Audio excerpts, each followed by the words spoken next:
kehidupan dalam kuburan jauh lebih panjang dibandingkan kehidupan di dunia.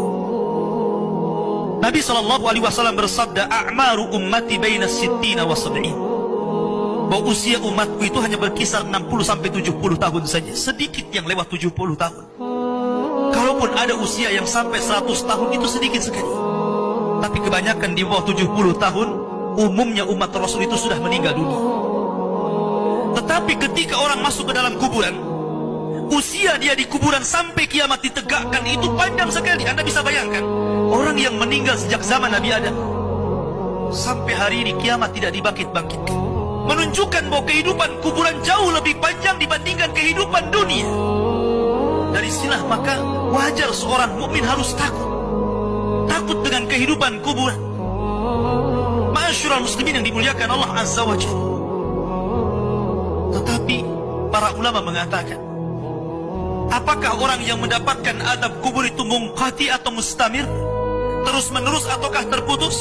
Kata para ulama, adab kubur itu hanya terputus dengan tiupan sangkakala Israfil.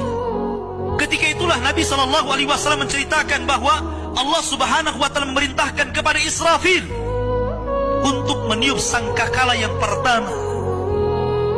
Disinilah adab kubur terputus.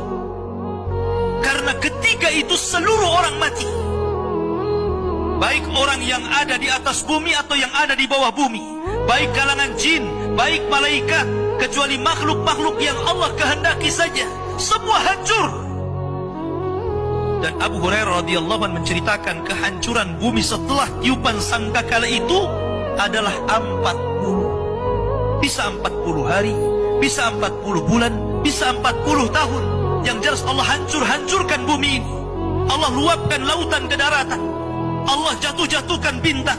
Allah hancurkan gunung sehingga seperti kapas yang dihempas angin.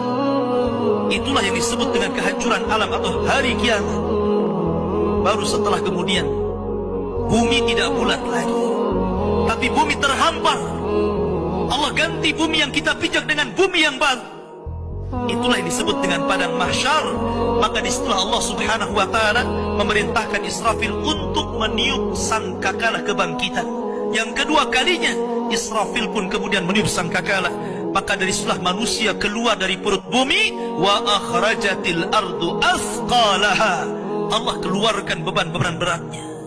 Disitulah orang-orang yang beriman, ketika mereka muncul dari kuburan, maka mereka akan berkumpul dengan keluarganya. Allah mengatakan, alladzina amanu wattaba'athum dzurriyyatuhum biimanin alhaqna bihim dzurriyyatuhum. Orang-orang yang beriman, kemudian keimanan diikuti oleh keluarganya, oleh istrinya, oleh suaminya, oleh bapaknya, oleh anak-anaknya, oleh cucu-cucunya. Maka ketika mereka dibangkitkan dari kuburan, mereka langsung berkumpul menjadi satu keluarga. Dan itu sebuah ketenangan. Tapi orang-orang di luar daripada beriman, mereka keluar dari perut bumi seperti dua binatang. Pertama Allah contohkan dengan laron yang berterbangan.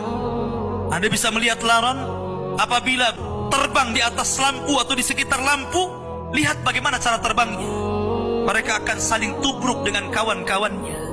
Karena pada hari itu anak lari dari orang tuanya, suami lari dari istrinya, orang tua lari dari anaknya. Terkadang mereka bertubruk satu dengan yang lainnya. Yang kedua seperti belalang kal jaradil muntashir. Pertama seperti laron dulu, lari sana lari sini, yang dari barat ke timur, yang dari timur ke barat, yang dari selatan ke utara, yang dari utara ke selatan. Mereka kacau sehingga mereka mengatakan, ya wailana man ba'atsana min marqadina. Celaka, siapa yang membangunkan aku dari tidurku?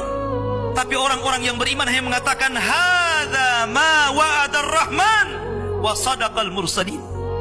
Inilah janji Allah kepada kalian dan benarlah ucapan para rasul. Baru setelah itu dari padang mahsyar berteriak seorang yang Allah suruh untuk berteriak. Mulailah kemudian mereka teratur. Maka mereka akan berjalan ke satu titik. Disitulah yang disebut dengan padang mahsyar.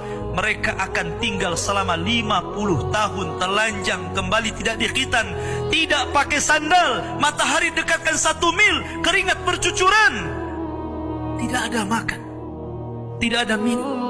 Mereka berdiri 50 tahun.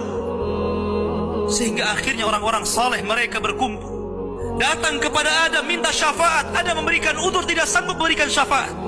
Kata Adam, datanglah kalian kepada Nuh, karena dia Rasul pertama dalam Islam, Rasul pertama setelah aku. Maka mereka pun kemudian datang kepada Nuh.